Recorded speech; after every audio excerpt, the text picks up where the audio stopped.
Next nurse nursing એકેડેમીના digital platform પર ગુજરાતના તમામ મિત્રોનું હાર્દિક સ્વાગત કરીએ છીએ. આપણે સ્ટેપ બાય સ્ટેપ તમારા માટે અમે મોસ્ટ આઈએમપી એમસીક્યુ લેક્ચર લઈને આવ્યા છે. આજના સેશનમાં પણ આપણે બહુ જ ડિટેલથી ચર્ચા કરવાના છે મિત્રો. કેવા કેવા ક્વેશ્ચન આપણી સ્પર્ધાત્મક પરીક્ષામાં પૂછાય છે અને હવે પછી પણ આપણી જે 200 ગુણનું પેપર આવ્યું છે અને આ 200 ગુણના પેપરમાં કયા ટાઈપના ક્વેશ્ચન આવવાના છે તેના સંદર્ભે આજના સેશન આપણે ચર્ચા કરવાના છે. તો ધ્યાન આપો, આપણે સ્ટેપ બાય સ્ટેપ આગળ વધીએ.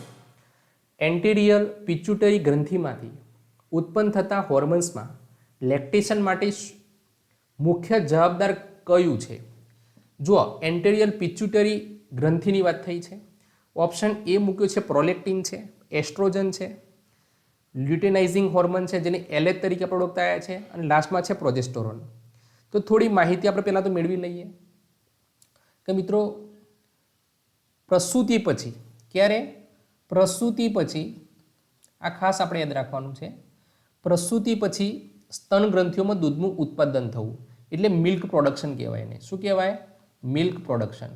આ વારંવાર આપણી સ્પર્ધાત્મક પરીક્ષામાં પૂછાય છે.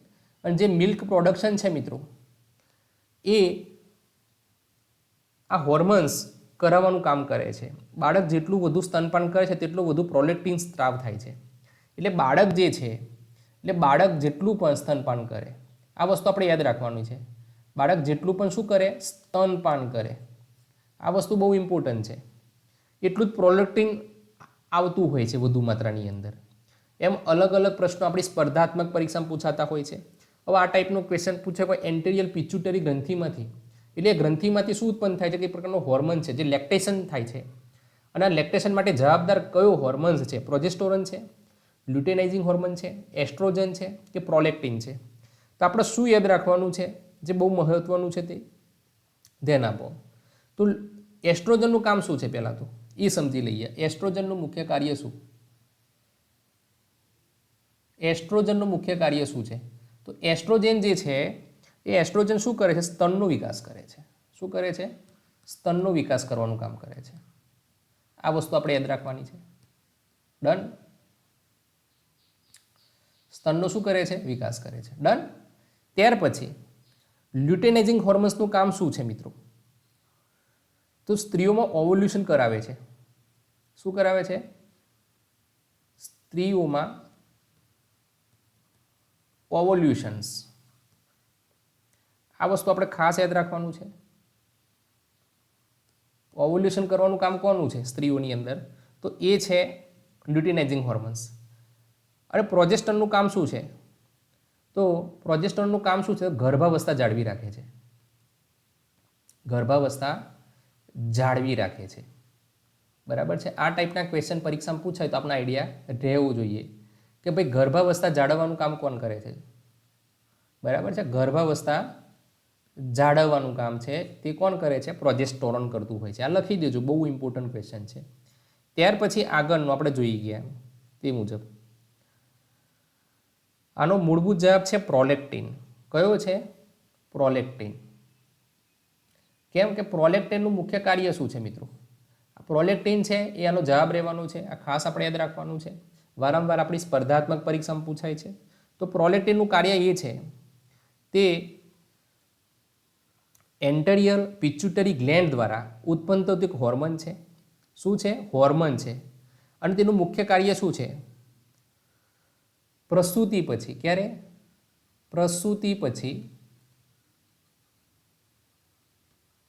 બરાબર છે? પ્રસૂતિ પછી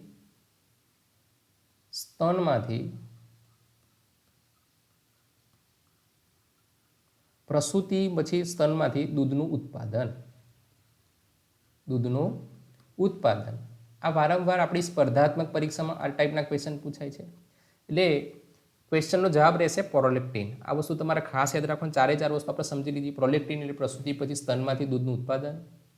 એસ્ટ્રોજન એ સ્તનનો શું કરશે? વિકાસ કરશે મિત્રો. લ્યુટેનાઇઝિંગ હોર્મોન્સનું કામ શું છે? તો ઓવ્યુલેશન, સ્ત્રીઓમાં ઓવ્યુલેશન પેદા કરે છે, જેને લ્યુટેનાઇઝિંગ હોર્મોન્સ તરીકે ઓળખવામાં આવે છે. પ્રોજેસ્ટેરોનનો અર્થ છે ગર્ભાવસ્થા દરમિયાન. જે ગર્ભાવસ્થા છે જાળવવાનું કામ કોનું છે? તો પ્રોજેસ્ટેરોનનું છે. ચાલો ત્યાર પછી આગળ વધીએ આપણે. સેકન્ડ ક્વેશ્ચન છે, ગર્ભાવસ્થા દરમિયાન ટીટીના સ્થાને કયું રસીકરણ આપવામાં આવે છે? બહુ જ મહત્વપૂર્ણ ક્વેશ્ચન છે. આપણી સ્પર્ધાત્મક પરીક્ષામાં ખાસ કરીને આવા ક્વેશ્ચન પૂછાય છે. જુઓ, ટીટીના સ્થાને તારે કયું આપવામાં આવે છે? તો ઓપીવી છે, જેનું પૂરું નામ શું છે મિત્રો? જો ઓપીવી પરીક્ષામાં પૂછાય, બરાબર. ઓપીવી, ઓપીવીનું પૂરું નામ શું છે? તો ઓરલ પોલિયો વેક્સિન. આ વસ્તુ આપણે યાદ રાખવાની છે, oral polio vaccine.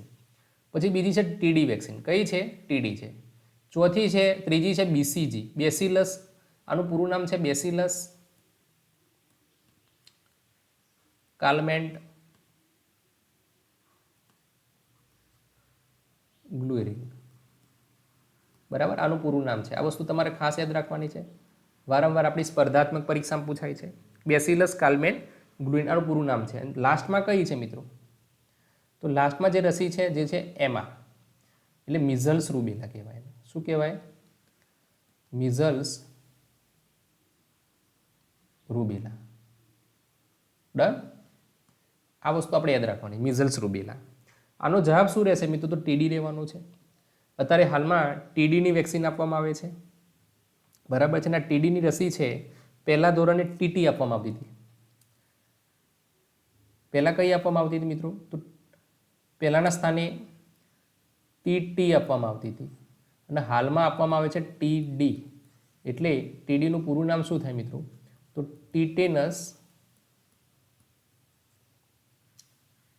Diphtheria. Tetanus diphtheria આનું પૂરું નામ છે અને આ પરીક્ષામાં વારંવાર પૂછાય છે. જે ટીટેનસ એટલે ધનુર સામે પણ રક્ષણ મેળવે છે અને ડિપ્થેરિયા એટલે ઘટ સર્પ કહેવાય. આનું શું કહેવાય? ઘટ સર્પ.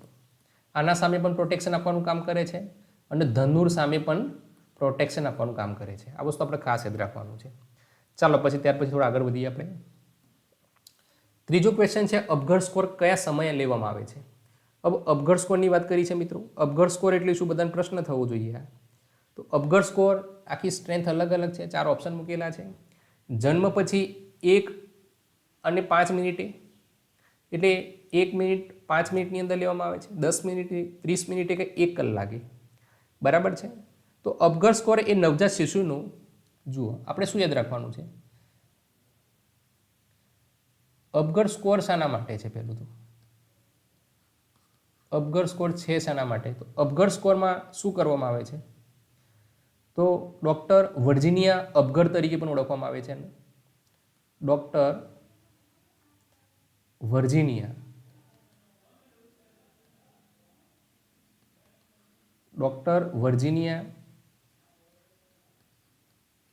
અપઘડ તરીકે પણ ઓળખવામાં આવે છે. આ વસ્તુ આપણે યાદ રાખવાનું છે.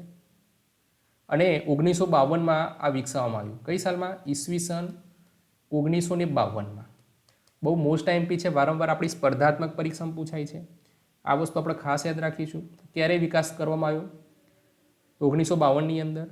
અને સમય લેવાની મર્યાદા કેટલી છે? એમાં શારીરિક, બાળક છે તો બાળકની જે શારીરિક ક્રિયાઓ છે તો પ્રથમ વખત પરીક્ષામાં પૂછાય. તો પ્રથમ વખત લેવામાં આવે છે એની મિનિટ રહેશે 1 મિનિટ. કેટલી મિનિટ રહેશે? 1 મિનિટ. પ્રથમ મિનિટ પરીક્ષામાં પૂછાય તો. અને બીજી વખત પૂછાય પરીક્ષાની અંદર, બીજી વખતનો ઓપ્શન આવે મિત્રો, આ યાદ રાખવાનું. તો એ આવશે મિત્રો 5 મિનિટે. કઈ મિનિટે? 5 મિનિટે. બે રીતે આપણી સ્પર્ધાત્મક પરીક્ષામાં પૂછાય છે. એક છે 1 મિનિટ અને બીજું છે 5 મિનિટ. આમ 2 પ્રશ્નો આપણી સ્પર્ધાત્મક પરીક્ષામાં પૂછાઈ શકે. ચાલો થોડા આપણે આગળ વધીએ હવે. ચોથો ક્વેશ્ચન છે મિત્રો, ગર્ભનું હૃદય ધબકારા, જેનું FHS કહેવામાં આવે છે, સામાન્ય રીતે કેટલા હોય છે? એટલે ફિટલ હાર્ટ સાઉન્ડ, એટલે ગર્ભનું હૃદય જોવાનું છે આપણે. કારણ કે માતા છે એના ગર્ભની અંદર બાળકનો વિકાસ થઈ રહ્યો છે, તો ગર્ભના વિકાસમાં બાળકનું FHS સામાન્ય રીતે કેટલા હોય છે? આ ક્વેશ્ચન પણ આ પરીક્ષામાં વારંવાર પૂછાતો આવ્યો છે મિત્રો. તો તેના સંદર્ભે થોડી માહિતી અવગત કરી લઈએ આપણે. વારંવાર પૂછાતો આવ્યો છે. જુઓ, 80 થી 100 પર મિનિટ છે, 100 થી 120 પર મિનિટમાં છે, 120 થી 160 પર મિનિટ છે, કે 170 થી 200 પર મિનિટ છે, બરાબર છે. તો આપણે ખાસ યાદ રાખવાનું છે કે આપણે જ્યારે બી ચર્ચા કરતા હોય કે ભાઈ ફિટલ હાઉસ સાઉન્ડની વાત થતી હોય, બરાબર, FHSની વાત થતી હોય, બરાબર, ફિટલ આનું પૂરું નામ પહેલાં યાદ રાખવાનું છે. Foetal heart sound. ડન. આ વસ્તુ આપણે યાદ રાખવાની છે, ફિટલ હાર્ટ સાઉન્ડ. અને ફિટલ હાર્ટ સાઉન્ડ કેટલું હોવું જોઈએ? સામાન્ય રીતે બાળકના હૃદયના ધબકારા, બાળકના હૃદયના ધબકારા. ડન છે. આ વસ્તુ આપણે યાદ રાખવાનું છે. બાળકના હૃદયના ધબકારા કેટલા હોય છે? પર મિનિટની વાત થઈ છે, તો આનો જવાબ બિલકુલ રહેવાનો છે 120 થી 160 પર મિનિટ રહેશે. બરાબર. FHS કેવી રીતે તપાસવામાં આવે છે? થોડી માહિતી લઈ લઈએ એના વિશે પણ ડિટેલથી. તો ભાઈ FHS જે ફિટલ હાર્ટ સાઉન્ડ છે એ કેવી રીતે તપાસવામાં આવે છે? બરાબર છે. આ પ્રશ્ન બહુ ઇમ્પોર્ટન્ટ છે. કેવી રીતે તપાસવામાં આવે છે? બરાબર છે.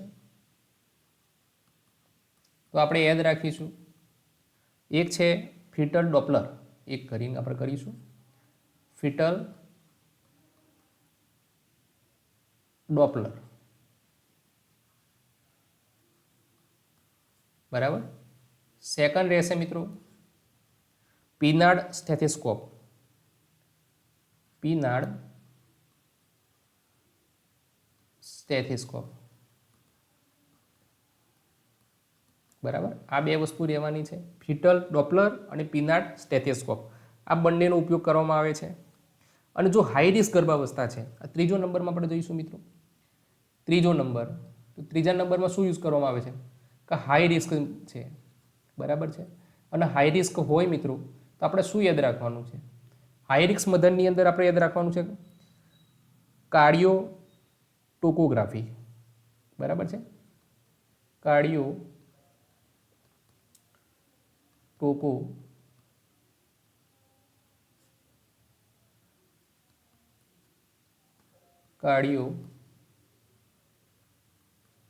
ટોકોગ્રાફી.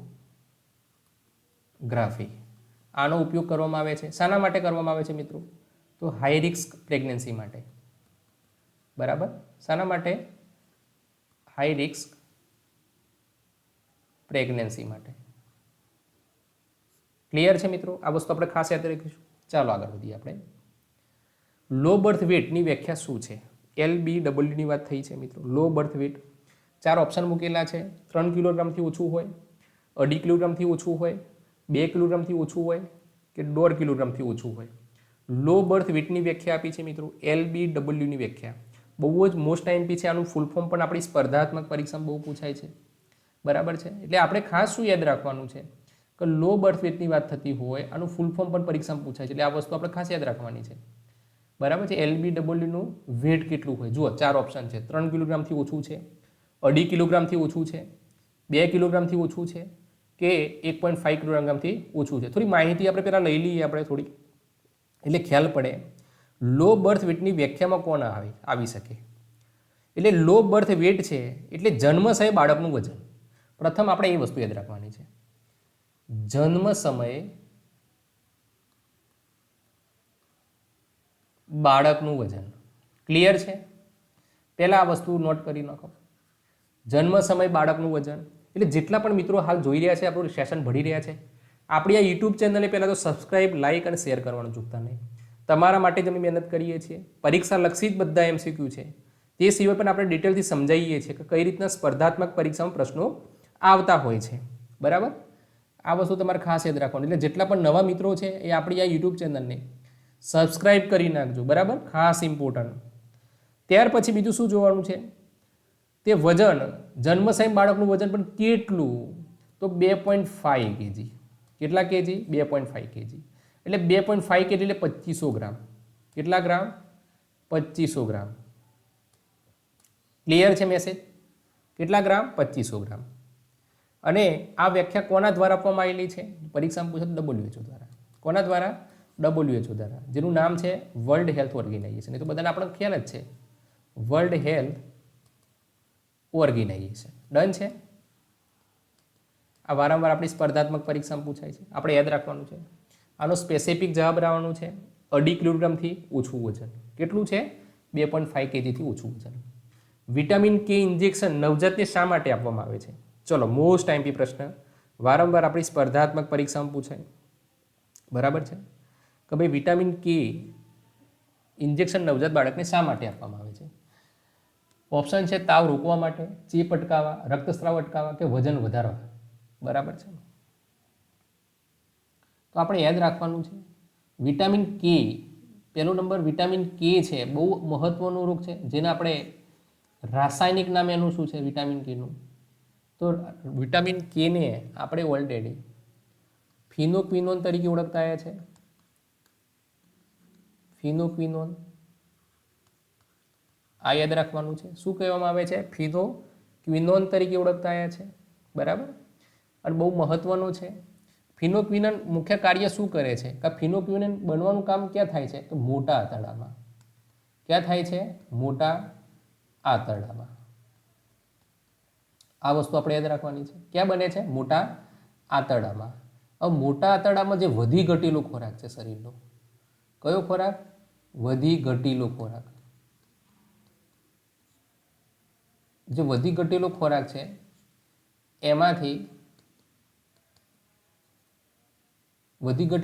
છે એમાંથી વિટામિન કે બને છે. શું બને છે? વિટામિન કે બને છે. આ વસ્તુ આપણે ખાસ યાદ રાખવાનું છે. આ ક્વેશ્ચન આપણી પરીક્ષામાં વારંવાર પૂછાય છે. હવે પછી પૂછાય તો આપણો આઈડિયા રહેવો જોઈએ. અને વિટામિન કેનું મુખ્ય કાર્ય આપણા બોડીમાં શું છે? વિટામિન કે છે એનું મુખ્ય કાર્ય શું છે? બરાબર છે. વિટામિન કેનું મુખ્ય કાર્ય, તો વિટામિન કેનું મુખ્ય કાર્ય એ છે કે શરીરની અંદર રક્ત જામવાનું કામ કરે છે. શું કરે છે? રક્ત જામવાનું કામ કરે છે. એટલે જામવાનું એટલે અટકાયત કરવાનું કામ કરે છે. અટકાયત કરવાનું કામ કરે છે. ડન છે? બધાને ક્લિયર છે? એટલે શરીરની અંદર શું પેદા કરે છે? થ્રોમ્બસ. શું પેદા કરે છે? થ્રોમ્બસ. બરાબર. આ વસ્તુ આપણે યાદ રાખવાની છે. તો આનો જવાબ રહેશે રક્તસ્રાવ અટકાવવા માટે. ક્લિયર છે? ચાલો આગળ વધીએ. પછી માતાના દૂધમાં સૌથી વધુ કયો પોષક તત્વ હોય છે? બહુ જ મહત્વપૂર્ણ ક્વેશ્ચન છે. આપણને 4 ઓપ્શન આપ્યા છે: આયરન, પ્રોટીન, ફેટ કે લેક્ટોઝ. બરાબર છે. બહુ વારંવાર ક્વેશ્ચન આ સ્પર્ધાત્મક પરીક્ષામાં પૂછાય છે. બરાબર છે. આપણે યાદ રાખીશું કે શું હોય છે મિત્રો. 4 ઓપ્શન આપ્યા છે, આપણે ખ્યાલ પડી ગયું. જો એક છે આયરન છે, સેકન્ડ કયો છે? પ્રોટીન છે, ત્રીજો ફેટ છે, ત્રીજો લેક્ટોઝ છે. ક્લિયર? 4 ઓપ્શન ઓલરેડી અવેલેબલ છે. હવે આપણે ખાસ શું યાદ રાખવાનું છે મિત્રો? કે માતાના દૂધની વાત થઈ છે. બરાબર છે. શાની વાત થઈ છે? માતાના દૂધમાં સૌથી વધુ પોષક તત્વ છે. આપણે બધાને ખ્યાલ જ છે કે માતાનું દૂધ છે એ સંપૂર્ણ આહાર કીધો છે. કેવો કીધો છે? સંપૂર્ણ આહાર. ક્લિયર? આ વસ્તુ આપણે યાદ રાખવાની છે. માતાના દૂધને શું કીધું છે? સંપૂર્ણ આહાર કીધો છે. હવે આયરન વાત કરીએ આપણે, તો આયરન આવતું નથી. કારણ કે આયરનનું કામ શું છે મિત્રો શરીરની અંદર? કે માતાના દૂધમાં આયરનનું પ્રમાણ કેવું હોય? ઓછું હોય છે. માતાના દૂધમાં આ યાદ રાખવાનું છે. માતાના દૂધમાં આયરનનું પ્રમાણ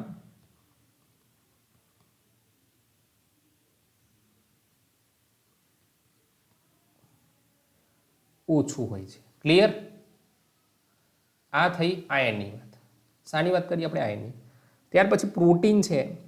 જે પ્રોટીનનું મુખ્ય કાર્ય શું છે મિત્રો? પ્રોટીન એ શરીરનો વિકાસ કરે છે, એટલે વૃદ્ધિ અને વિકાસ. વૃદ્ધિ અને વિકાસનું કામ હોય તો કોનું છે? પ્રોટીનનું છે. ત્યાર પછી ફેટ. ફેટનું કામ શું છે? તો બાળકને ઉર્જા આપવી. શું આપવી? બાળકને ઉર્જા આપવી. ક્લિયર? ત્યાર પછી લેક્ટોઝ. તો લેક્ટોઝનું કામ શું છે મિત્રો? બહુ મહત્વનું છે. તો લેક્ટોઝ છે એ શરીરની અંદર એક તો ફર્સ્ટ નંબર પર તો ઉર્જા આપે છે. શું આપે છે? ઉર્જા આપે છે. સેકન્ડ નંબર પર મગજનો વિકાસ કરે છે. ક્લિયર? મગજનો શું કરે છે? વિકાસ કરે છે. ક્લિયર? ત્રીજા નંબરમાં કેલ્શિયમ અને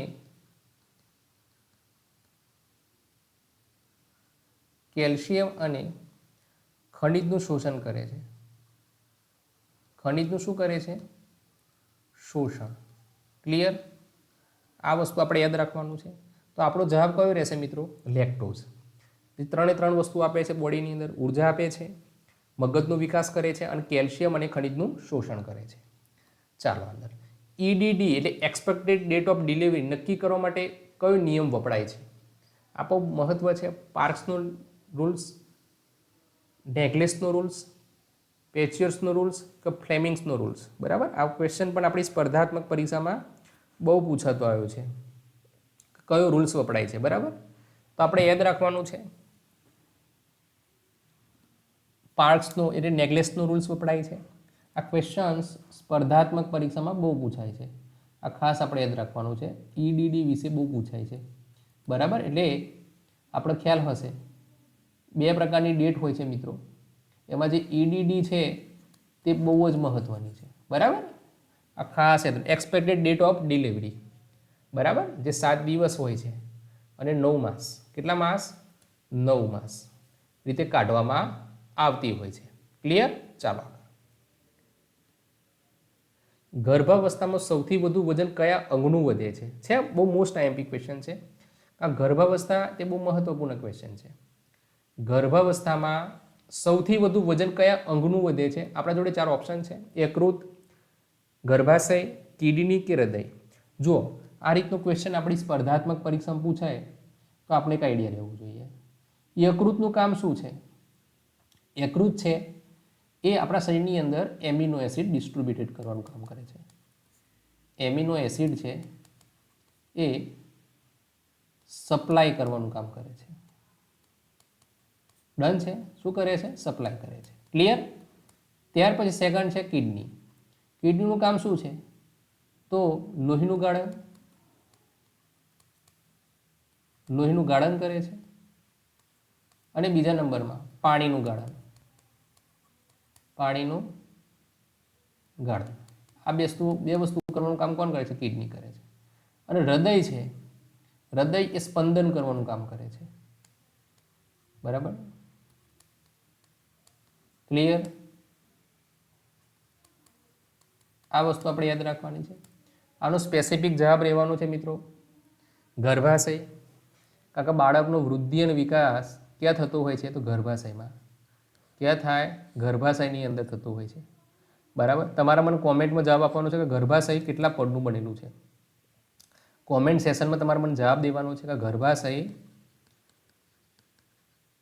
કેટલા પડનું બનેલું છે. બરાબર છે? આનો તમારે મને કોમેન્ટમાં જવાબ આપવાનો છે. આ ખાસ યાદ રાખવાનું છે. ડન? કોમેન્ટ સેશનમાં જવાબ આપવાનો છે. ચાલો આગળ વધીએ હવે સ્ટેપ બાય સ્ટેપ. ત્યાર પછી છે 10 નંબર. પ્રસૂતિ દરમિયાન ગર્ભાશયના સંકોચનને ઉત્તેજિત કરતું હોર્મોન કયું છે? આ બી બહુ મહત્વપૂર્ણ ક્વેશ્ચન છે. પ્રસૂતિ દરમિયાનની વાત થઈ છે મિત્રો કે પ્રસૂતિ હોય તો પ્રસૂતિ દરમિયાન ગર્ભાશયના જે સંકોચન થતું હોય છે એને ઉત્તેજિત કરવાનું હોર્મોન્સ તો જો પ્રોલેક્ટિન છે, ઓક્સિટોસિન છે, ઇન્સ્યુલિન છે કે FSH છે. ક્લિયર છે? 4 ઓલરેડી ઓપ્શન અવેલેબલ છે. આપણે ખાસ શું યાદ રાખવાનું છે કે 4 હોર્મોન્સ અલગ અલગ પોતાનું કામ કરે છે. પ્રોલેક્ટિન વિશે તો આપણે ઓલરેડી હાલ જ જોઈ ગયા, ક્વેશ્ચન હતો એમાં કે પ્રોલેક્ટિનનું કામ શું છે. ઇન્સ્યુલિન સમજી લઈએ આપણે તો શરીરની અંદર ઇન્સ્યુલિનનું મુખ્ય કાર્ય શું છે? આ ખાસ યાદ રાખવાનું છે. ઇન્સ્યુલિન આપણા શરીરની અંદર સુગરનું પ્રમાણ કંટ્રોલ કરે છે. બરાબર છે? સુગરનું પ્રમાણ કંટ્રોલ કરવાનું કામ કોણ કરે છે? તો ઇન્સ્યુલિન કરે છે. ક્લિયર છે? આ વસ્તુ આપણે યાદ રાખવાનું છે. ક્લિયર? અને FSH ફિટલ બરાબર FSH ફોલિકલ સ્ટિમ્યુલેટિંગ હોર્મોન છે મિત્રો. આ હોર્મોન્સનું કામ શું છે? તો બાળકના જન્મ સમયે આ હોર્મોન્સ કામ કરતા હોય છે. આ વસ્તુ યાદ રાખવાનું. તો આપણો જવાબ કેવો રહેશે મિત્રો? એફ ઇન્સ્યુલિન રહેશે, બરાબર. એટલે ઓક્સિટોસિન આપણો આન્સર રહેશે. એટલે જેટલા પણ ગુજરાતના મિત્રો અમને જોઈ રહ્યા છે, આપણી આ યુટ્યુબ ચેનલને લાઇક, શેર અને સબસ્ક્રાઇબ કરવાનું ચૂકતા નહીં. આપણે સ્ટેપ બાય સ્ટેપ તમારા માટે હવે આગળ વધવાના છે. આ રીતના વિડીયો તમારા રોજ સેશનમાં આવવાના છે. તમારા આ રીતના વિડીયો એવરી ડે મળીશું, તમને સમજૂતી સાથે મળશે. દરેક ક્વેશ્ચન પરીક્ષાલક્ષી છે, આ ખાસ યાદ રાખવાનું છે. એટલે જેટલા મિત્રો આપણી ચેનલને સબસ્ક્રાઇબ ન કરી હોય, સબસ્ક્રાઇબ, લાઇક અને શેર કરજો. ચાલો મળીશું આપણે નેક્સ્ટ સેશનની અંદર. જય જય ગરવી ગુજરાત મિત્રો.